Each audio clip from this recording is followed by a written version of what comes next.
الحمد لله رب العالمين والصلاة والسلام على رسوله الكريم وعلى آله وأصحابه أجمعين. أعوذ بالله من الشيطان الرجيم. بسم الله الرحمن الرحيم. والعصر إن الإنسان لفي خسر إلا الذين آمنوا وعملوا الصالحات وتواصوا بالحق وتواصوا بالصبر. صدق الله مولانا العظيم وصدق رسوله النبي الكريم. معزز محترم حضرات मुसल्लियान अज़ाम सामीन कराम, अस्सलामु अलैकुम रहमतुल्लाहि व बरकातुहू। सफर मासेर द्वितीय जुमाते आमरा एकत्रित हচ্ছি। प्रथम जुमाते आमी जे सूरा तथा सूरतुल असर तेलावत करेছিলাম এবং সে আলোকে খুতবার পূর্বে সংক্ষিপ্ত সময়ে কিছু আলোচনা আপনাদের খেদমতে পেশ করেছিলাম। এরপরে গত এক সপ্তাহ ধরে দেশ বিদেশ বিভিন্ন জায়গা থেকে এই সূরাটির উপরে আরও কথা বলার জন্য আমার কাছে অনেক অনুরোধ, এমনকি ঘর থেকে অনেক মা বোনেরাও ফোনে বলেছে যে হুজুর এই এত গুরুত্বপূর্ণ সূরা, এটা আমরা জানতাম না। অনেকেরই মুখস্থ আছে, কিন্তু এর মধ্যে নিহিত কি নির্দেশনা সেটা আমরা গত জুমার আলোচনায় সংক্ষিপ্ত আলোচনা আমরা শুনেছি।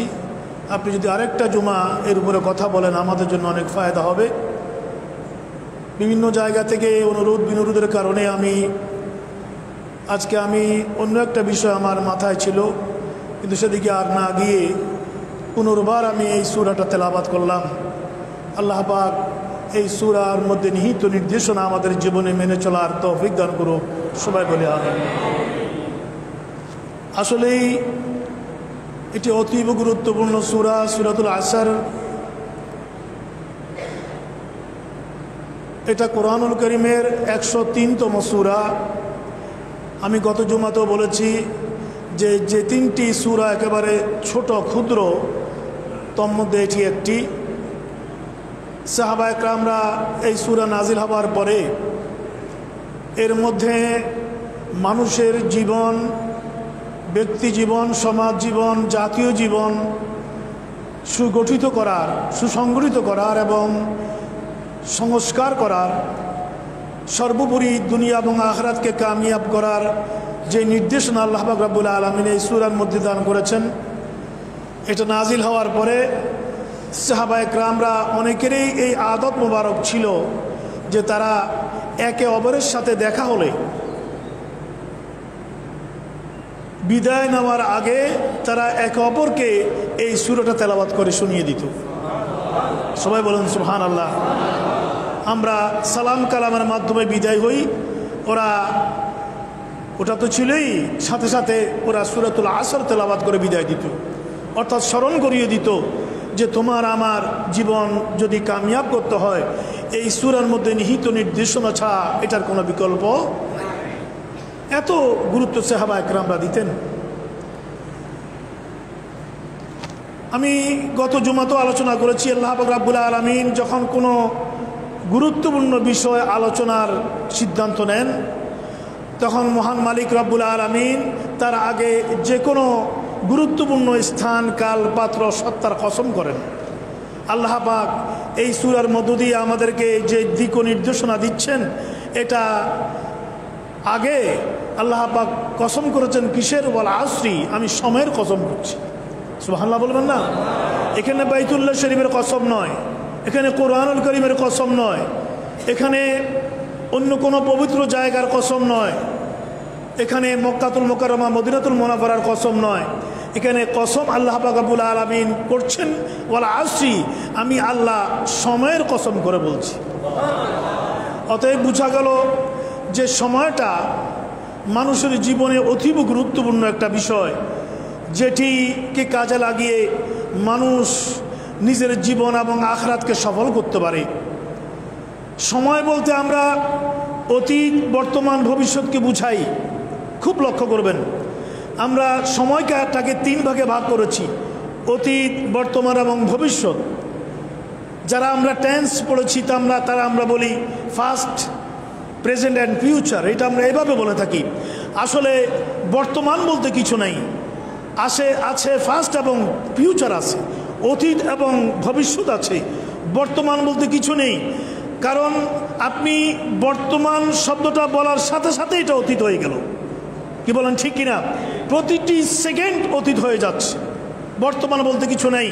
প্রতিটি মুহূর্ত আপনার অতীত হচ্ছে, যেটাকে আপনি বর্তমান বলছেন এটা অতীতের গর্ভে হারিয়ে যাচ্ছে, আর সাথে সাথে ভবিষ্যৎ চলে আসছে। এই জন্য আল্লাহ রাব্বুল আলামিন বলেন ওয়াল আসরি, আমি সময়ের কসম খাচ্ছি। এই সূরা সম্পর্কে শরীয়তে ইসলামী আর ইসলামী ইতিহাসের অন্যতম মুফাসসির, যিনি মুসলিম উম্মার ব্যারিস্টার, উনি আল্লামা ফখরুদ্দিন রাজি আলাইহির রহমা, উনি বলছেন আমি এই সূরা উপরে বহু তাফসীর পড়েছি, বহু ব্যাখ্যা বিশ্লেষণ আমি লেখাপড়া করেছি, কিন্তু আমি এই সূরার মহত্ব এবং মাহাত্ম্য বুঝেছি একজন বরফ ব্যবসায়ী থেকে, একজন বরফ বিক্রেতা থেকে আমি এই সূরার অর্থ অনুধাবন করতে পেরেছি। বলবেন না সুবহানাল্লাহ?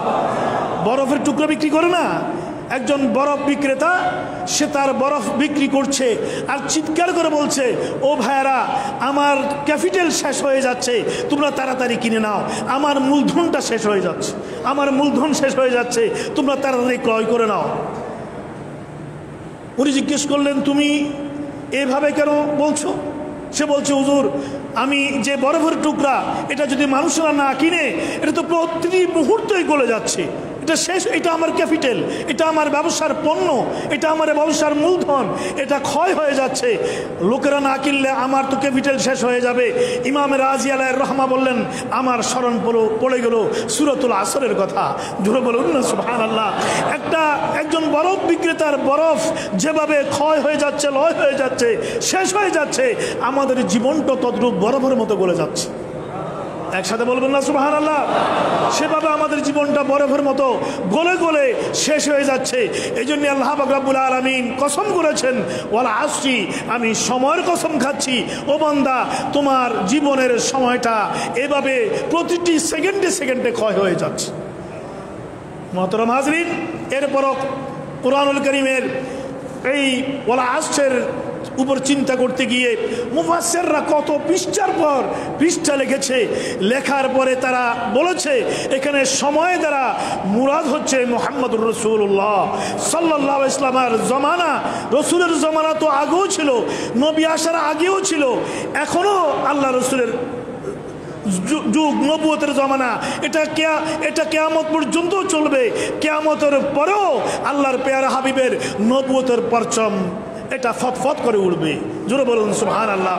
আল্লাহ পাক রব্বুল আলামিন তাই প্রিয় নবীর নবুয়তের সময়ের কসম করে বলছেন ওয়াল আসরি, আমি আমার প্রিয় নবীর নবুয়তের যেই সময় ওটার কসম করে আমি বলছি। জোরে বলবেন না সুবহানাল্লাহ। এখানে মূলত শানে মুস্তাফা সাল্লাল্লাহু আলাইহি ওয়াসাল্লাম আরো বেশি করে সুপ্রমাণিত হয়েছে। যাই হোক, অথবা আসর শব্দ দ্বারা ওয়াল আসরি শব্দ দ্বারা নামাজে আসর মুরাদ।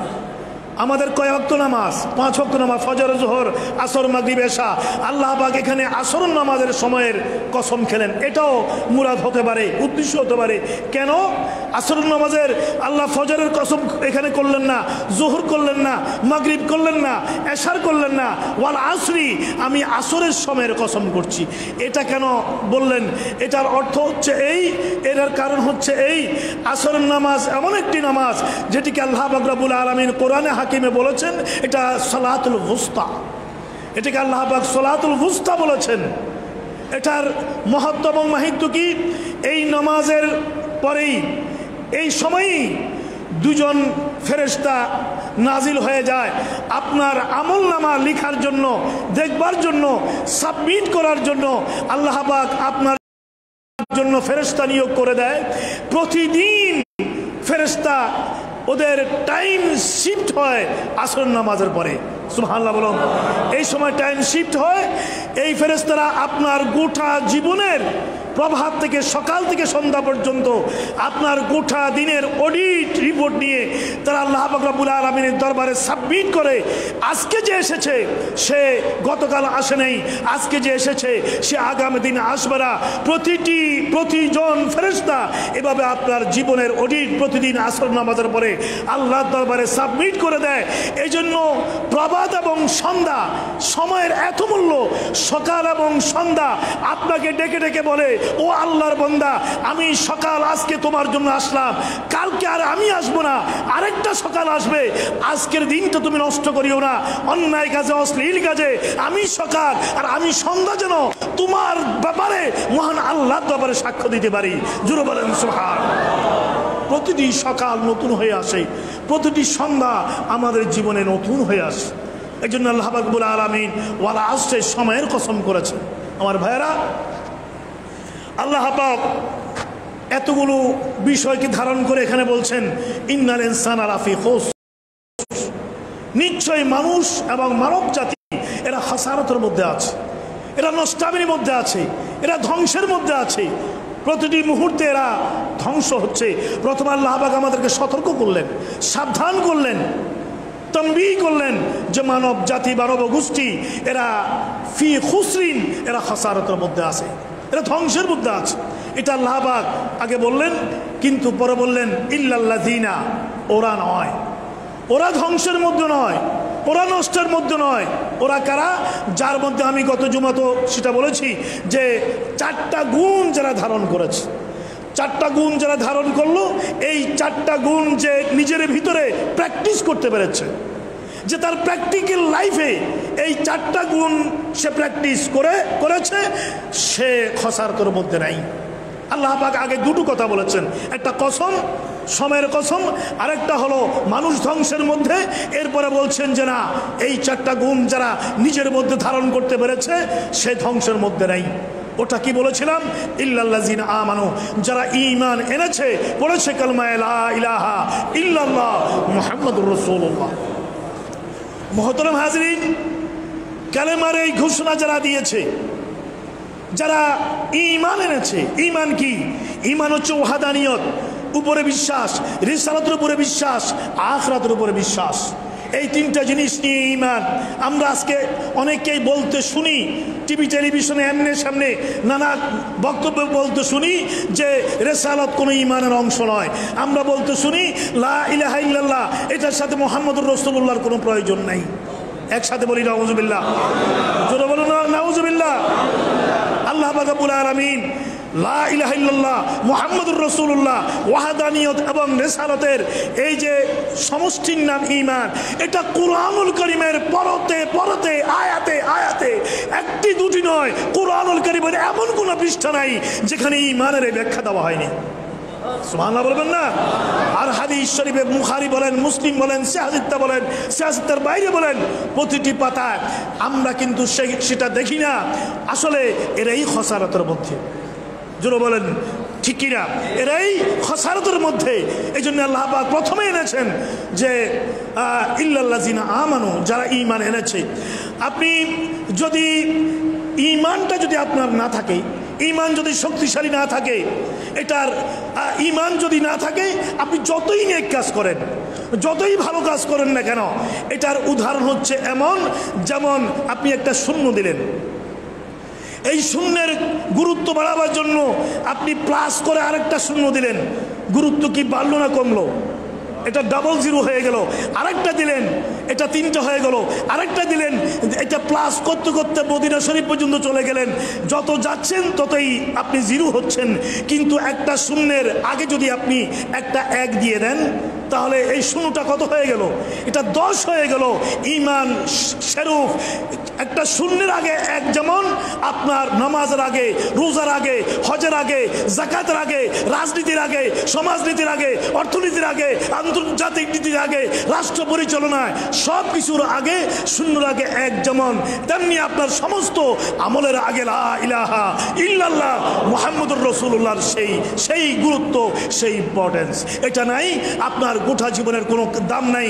এটা আছে, আপনি যে কোনো ভালো কাজ করেন, কেবল নামাজ রোজা নয়, সব কিছু আল্লাহর দরবারে দামি হয়ে যাবে। জোরে বলেন সুবহানাল্লাহ। এই জন্য আল্লাহ রাব্বুল আলামিন এরপরে ইরশাদ করলেন যে 2 নম্বর গুণ যার মধ্যে থাকবে, ও আমিলুস সালিহাত, যারা আমলে সালেহ ইখতিয়ার করবে। আমলে সালেহ কি? এটা কি জিনিস? ভালো আমল। ওটা কি? আমলে সালেহ ওটাই যেটার উপরে রাসূল সার্টিফিকেট দিয়েছেন, যেটাকে নবী ভালো বলেছেন ওটা ভালো, ওটা আল্লাহর কাছেও ভালো। আর যেটাকে নবী খারাপ বলেছেন এটা আল্লাহর কাছেও খারাপ। জীবনের সর্বক্ষেত্রে এটার উপরে প্রিয় নবীর রাজি আছে কি নাই এই চিন্তা করে আমল করা, সেটা যে কোনো ক্ষেত্রে, কেবল নামাজ রোজা নয়, আপনার ব্যবসা বাণিজ্য, রাষ্ট্র পরিচালনা, সমাজ পরিচালনা, এভরিহায়ার আপনি আল্লাহ রসুল রাজি কিনা সেটা স্মরণ রেখে চলা, এটা হলো ভালো কাজ। আর এটা নাই, ওটা মন্দ কাজ। এই জন্যেই আল্লাহ পাক রব্বুল আলামিন হাকামুল হাকিমিন অন্য আয়াতে ইরশাদ করে দিয়েছেন যে, হে আমার বান্দারা, আমার নবী যেটা ফয়সালা দিয়েছে, যে কোনো বিষয়ে নবী যে ফয়সালা দিয়েছে, সেই ফয়সালার বাইরে যদি তুমি কদম দাও, ওটা আমি আল্লাহর দরবারে মকবুল নয়। জীবনের প্রত্যেকটি ক্ষেত্রে আমরা অনেকেই মনে করি, আমি তো নামাজ পড়ছি, আমি তো রোজা রাখছি, আমি তো মসজিদে যাওয়া আসা করছি, এতটুকুন, কিন্তু আমার বাইরের যে বৃহত্তর জীবন ব্যবস্থা, এর বাইরে যে বৃহত্তর সমাজ এবং রাষ্ট্র ব্যবস্থা, এর বাইরে যে বৃহত্তর মানব গোষ্ঠীর অবকাঠামো, সেখানে কি আল্লাহ রসুলের আদর্শ কি নাই? এই জন্যই আমাদের যে 5 কালেমা, এই কালেমার ভিতরে একটা আছে এরকম যে আল্লাহর রসুল যা নিয়ে এসেছেন সব কিছুর উপরে আমি ঈমান আনলাম। জোরে বলেন না সুবহানাল্লাহ। শুধু লা ইলাহা ইল্লাল্লাহ মুহাম্মাদুর রাসূলুল্লাহ এতটুকু নয়, বরঞ্চ যত কিছু নিয়ে এসেছেন আমাদের জন্য, সমাজ মুক্তির জন্য, মানব সভ্যতার অবকাঠামোকে স্ট্যান্ড করাবার জন্য, আমি সব কিছুর উপরে ঈমান আনলাম। এটাই হচ্ছে সত্যিকারের ঈমান। আল্লাহ পাক এখানে সাবর মারছেন, ও আমিলুস সালিহাত, যারা জীবনের প্রত্যেকটি ক্ষেত্রে সেই নবীর দেওয়া বিধিবিধানকে সে ধারণ করেছে, তাদের জীবন খসারতের মধ্যে নয়, তাদের জীবন কামিয়াব। জোরে বলেন না সুবহানাল্লাহ। এটা ঈমান এবং আকীদার ক্ষেত্রে। এই জন্য আল্লাহ পাক ইরশাদ করেছেন, ইয়া আইয়ুহাল্লাযিনা আমানু আমিনু, হে ঈমানদাররা ঈমান আনো, হে ঈমানদাররা ঈমান আনো। ঈমান আনো মানে তুমি আমলের বাগান দিয়ে ফুলে ফলে তোমার জীবনটাকে সুশোভিত করে ফেলো। এই দুটো জিনিস এখানে। এরপরে আসুন, আল্লাহ পাক রব্বুল আলামিন ইরশাদ করেছেন এরপরে যে এই দুটো জিনিস ধারণ করার পরে ঈমান এবং আমল, আপনার ঈমান মজবুত, আপনার আমলও তন্দুরুস্ত না, আপনার দায়িত্ব শেষ নয়, আপনি এখনো কামিয়াব নন, আপনি এখনো সফল নন। ওয়াতাওয়াসাউ বিল হাক্কি, একসাথে বলুন সুবহানাল্লাহ। কেমন দায়িত্ব আপনার উপরে এসে গেল! ঈমান এবং আমলকে ঠিক করার পরে আপনার এই চিন্তা করার কোনো কারণ নেই আমি জান্নাত পেয়ে গেলাম, এটা চিন্তা করার কোনো কারণ নেই, বরঞ্চ আপনার উপর গুরু দায়িত্ব এসে গেল। ওয়াতাওয়াসাউ বিল হাক্কি, আপনাকে সত্যিকার অর্থে হকের প্রতি আপনাকে দাঁড়াতে হবে, হকের পক্ষে আপনাকে দাঁড়াতে হবে, হকের প্রতি জাতিকে, সমাজকে, রাষ্ট্রকে, আপনার ঘরকে আপনি হকের প্রতি ওসিয়ত নসিহত করতে হবে। এটা যদি না হয় তাহলে তোমাদের সময় ওই বরফের মতো গলে যাবে। বরফ যেভাবে গলে যায়, তোমাদের জীবনের সময় সেভাবে নষ্ট হয়ে যাবে, তোমাদের সময়ের কারণে তোমরা খাসারাতের মধ্যে পড়ে যাবা। এই জন্যই আমরা দেখি হাদিস শরীফের ভিতরে, যখন একজন বান্দাকে কবরে রাখা হয়, খুব লক্ষ্য করবেন, যখন বান্দাকে কবরে রাখা হয়, সেটা রাত্রে রাখা হোক, ফজরে রাখা হোক, জোহরে রাখা হোক, এশার সময় রাখা হোক, যখন কবরে তাকে শোয়াইয়া দেওয়া হয়, তখন আমরা যখন চলে আসি, দুজন ফেরেশতা আসে, মুনকার এবং নাকির, এটা আমরা জানি। ওরা ভয়াবহ চেহারা নিয়ে আসে, ওরা ওই বান্দাকে শোয়া থেকে বসায়া ওরা প্রশ্ন শুরু করে, 3টা প্রশ্ন করবে। তখন ওই বান্দা যদি মুমিন হয়, ওই বান্দা বলে, ভাই তুমি কারা, তোমরা কারা এখানে এসেছো? ওর মনে হবে আসরের সময় রক্ত হয়ে গেছে। জোরে বলেন না সুবহানাল্লাহ। ওর তখন পরিবেশ, এনভায়রনমেন্ট এমন মনে হবে তার মনে হবে আমি ঘুমেছিলাম, এরা আমাকে জাগ্রত করেছে। আর সময় তো অতি মূল্যবান, আমার আসরের সময় হয়ে গেছে।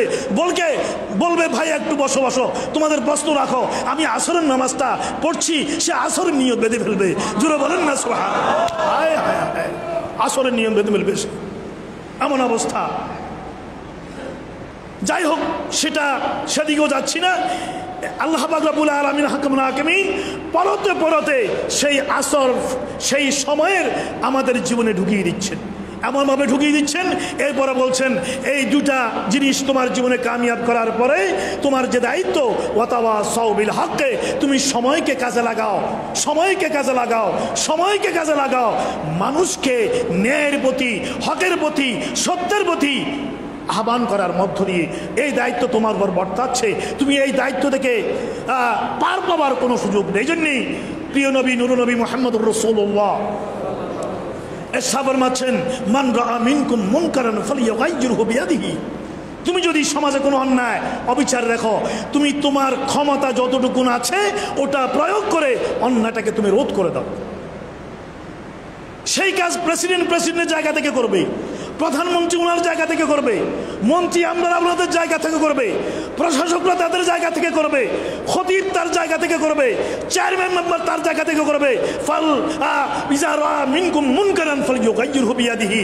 যার যেখানে ক্ষমতা, আপনার একটা দোকান আছে, আপনার একটা অফিস আছে, একটা ফ্যাক্টরি আছে, সেখানে আপনার ক্ষমতা আছে, অন্যায় কর্মচারীরা অন্যায় করছে কেউ, সেখানে আপনার দায়িত্ব আছে, আপনি সেটা সেখানে প্রয়োগ করতে হবে। আল্লাহ নবী সাহাবা ফরমাচ্ছেন, তুমি শক্তি প্রয়োগ করে, পাওয়ার প্রয়োগ করে সে অন্যায়কে তুমি রোধ করে দাও। ফাইন লাম ইয়াস্তাতি ফাবিলিসানিহি, যদি ওটা সম্ভব না হয় ফাবিলিসানিহি, তুমি জুবান দিয়ে প্রতিবাদ করো। প্রতিকার প্রথমে কি?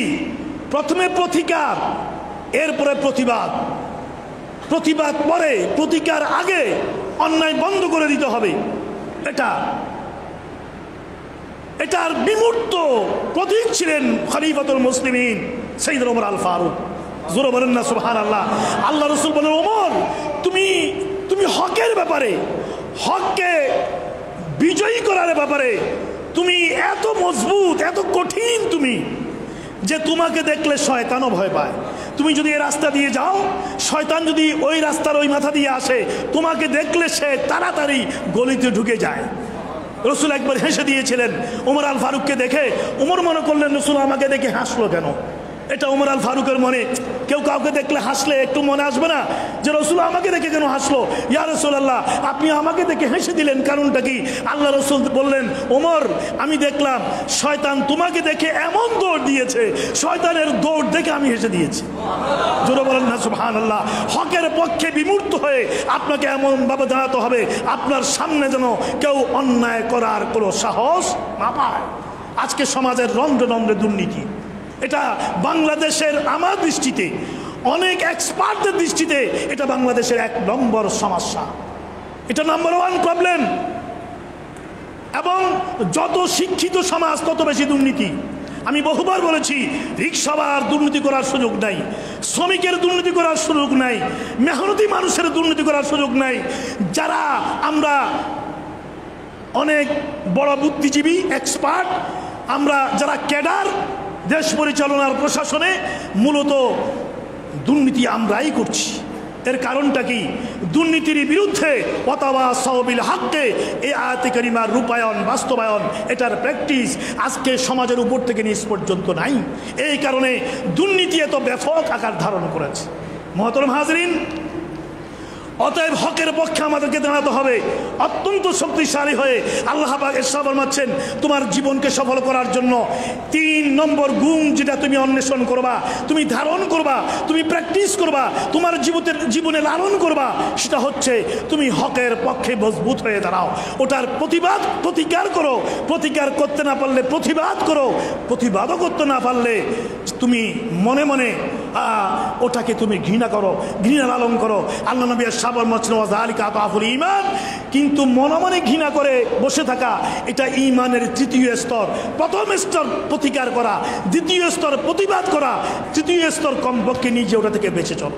আল্লাহ পাক এই হাদিসের উপর আমল করার তৌফিক দান করুন। সবাই একসাথে বলি আমিন।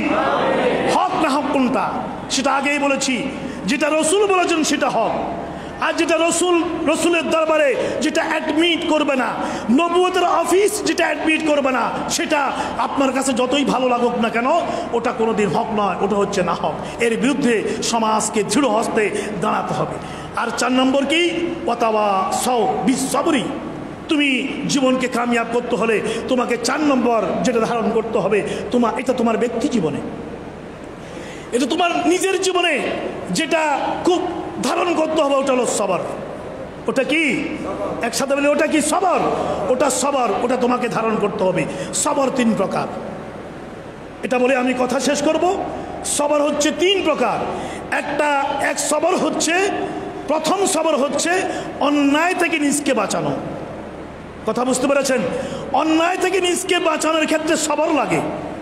আপনার সামনে একটা লোভাতুর বিষয় আছে, আপনার খুব লোভ হচ্ছে সেটা গ্রহণ করতে, সেটা আপনার মধ্যে আপনি নিতে, ওটা আপনার খুব লোভ হচ্ছে।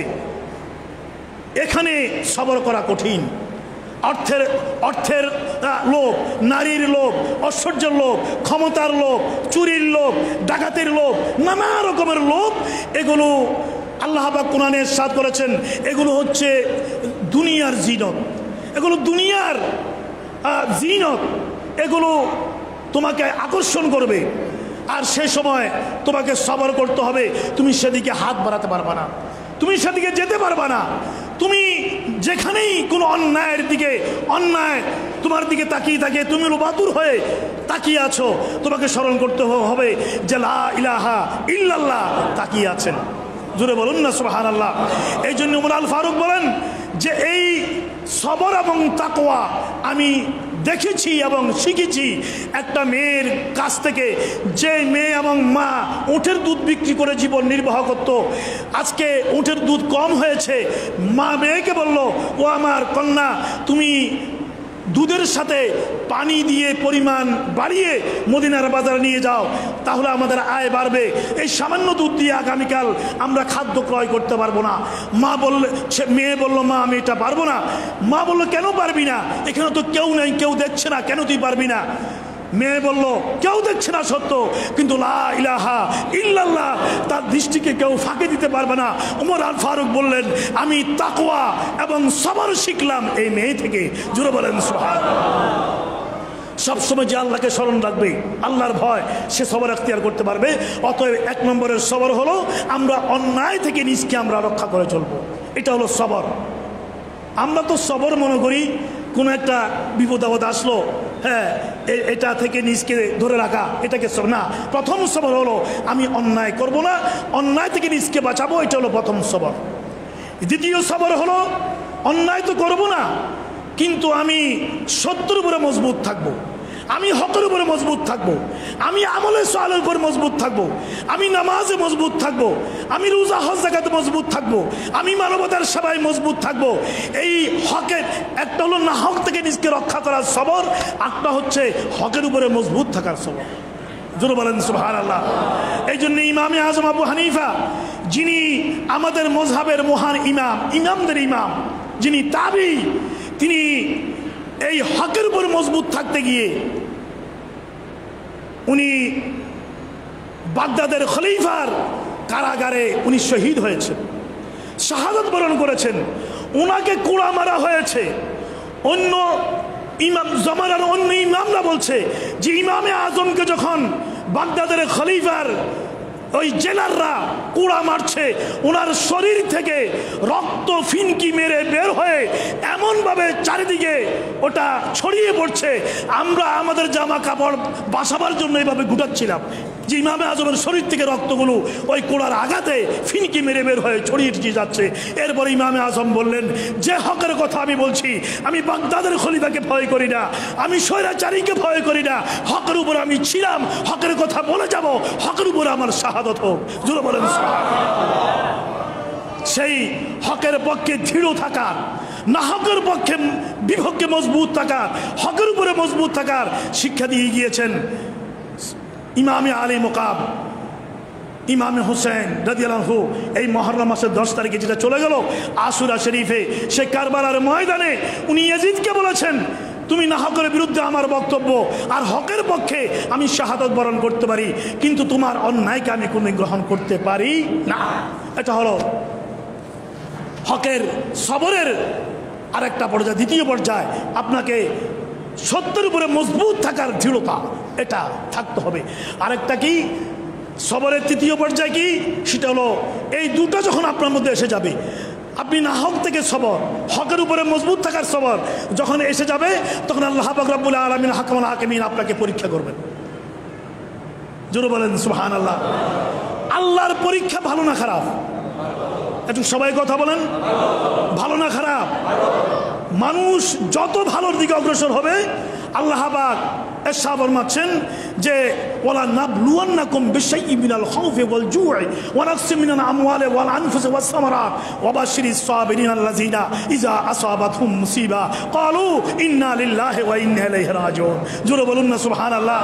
মানুষ যখন এই ঈমান, আমল এবং সে সবর এবং হকের প্রতি হাবান এগুলোর মাধ্যমে মজবুত হয়ে যাবে, আমি আল্লাহ তখন শুরু করব আমার পরীক্ষা। আমার বান্দা ঈমানের উপর মজবুত থাকতে পারছে কিনা। আমার আল্লাহ সাবর মারছেন, এই যখন আমার পরীক্ষা শুরু হয়ে যাবে, তখন তোমাদেরকে সবর এখতিয়ার করতে হবে। অথবা সৌবিস সবরে, সবরের এই তিনটা পর্যায় আল্লাহ পাক অসুখে, বিসুখে, কষ্টে, অভাবে, অনটনে, বিভিন্ন প্রত্যেকটি জায়গায় বিপদে আপদে আমাদেরকে আল্লাহর উপরে রাজি থাকার এবং সবর করার তৌফিক দান করুন। সবাই জন্য বলেন না আমিন। সেই সবরের মূল্য আল্লাহর কাছে অনেক অনেক বেশি। তাই সেটা দেখিয়েছেন ইব্রাহিম খলিলুল্লাহ, তাকে যখন নমরুদ আগুনে ফেলে দিয়েছে, উনি এত সবর করেছেন, উনি ওয়াতাবা সবিল হকের উপর আমল করেছেন। যখন তাকে আগুনে ফেলে দেওয়া হলো, জিবরিল আমিন আসলো, যে আল্লাহর নবী আমি এসেছি, আমার পাখা দিয়ে আগুনকে আমি নিভিয়ে দিতে চাই। হযরতে ইব্রাহিম খলিলুল্লাহ বললেন, তুমি কে? আমি জিবরাইল। আমার সাথে তো তোমার কোনো বিষয় নাই, আমার সাথে আমার আল্লাহর বিষয়। জোরে বলেন সুবহানাল্লাহ। আমি আমার আল্লাহকে বন্ধু বানিয়েছি, আল্লাহ আমার পরীক্ষা করতে চায়। আল্লাহ পাক যদি চায় আমাকে আগুন মধ্যে পুড়িয়ে মারো, আমি খোদার প্রেমে বিভোর হয়ে গেছি, এই আগুন আমার কাছে কোনো বিষয় নয়। আল্লাহ পাকও এই বিপদের ভিতরে ইব্রাহিমী সবরকে এক্সাম্পল করে বললেন, কুনি ইয়া নারু কুনি বারদাও ওয়া সালামান আলা ইব্রাহিম। হে আগুন, ইব্রাহিমী সবর শেষ হয়ে গেছে, আমার রহমত শুরু হয়ে গেছে। আগুন, তুমি ইব্রাহিমের জন্য সুশীতল শান্তিবাহক হয়ে যাও। জোরে বলেন সুবহানাল্লাহ। এভাবে আল্লাহ রাব্বুল আলামিন এই সূরাতুল আসরের ভিতরে এইটুকুনো বিষয় দিয়েছেন। শুধুমাত্র আমাদের জীবনকে তাকে 3 ঘন্টা সময় দেওয়া হয়। কি বলেন ঠিক কিনা? 3 ঘন্টা 100 মার্কসের পরীক্ষা, 3টা ঘন্টা সময় দেওয়া হয়। কোনো ভালো ছাত্র ছাত্রী একটা সেকেন্ডও সে নষ্ট করে না। কথা বলেন ঠিক কিনা? সে একটা সেকেন্ড নিয়েও চিন্তা করে, বারবার ঘড়ি দেখে সময় কিভাবে যাচ্ছে। আপনার জীবনটাও ওই আপনার দুনিয়ার পরীক্ষার হলের 3 ঘন্টার মতো। একটা সেকেন্ড আপনি নষ্ট করতে পারবেন না। তাড়াতাড়ি যখন 3 ঘন্টা চলে যাবে, পরীক্ষক আপনার কাছ থেকে আপনার খাতা নিয়ে নিবে, আপনার আমলনামা নিয়ে নিবে। ঠিক তদ্রূপভাবে এই জীবনটা যেটা আল্লাহ দিয়েছেন, ইজা যা আজালুহুম লা ইস্তাখিরুনা সাআতাও ওয়া লা ইস্তাকদিমুন, আর সময় দেওয়া হবে না, আপনাকে আল্লাহর ডাকে চলে যেতে হবে। অতএব সেই পরীক্ষার ক্ষেত্রের মতো এই জীবনটাকে আমাদের জীবনে কাজে লাগাতে হবে। তাহলেই এই 4টা গুণ ধারণ করে আমরা আমাদের দুনিয়াকে এবং আখিরাতকে আমরা কামিয়াব করতে পারবো। আল্লাহ পাক সে তৌফিক আমাদেরকে দান করুন। আসসালামু আলাইকুম ওয়া রাহমাতুল্লাহি ওয়া বারাকাতুহু।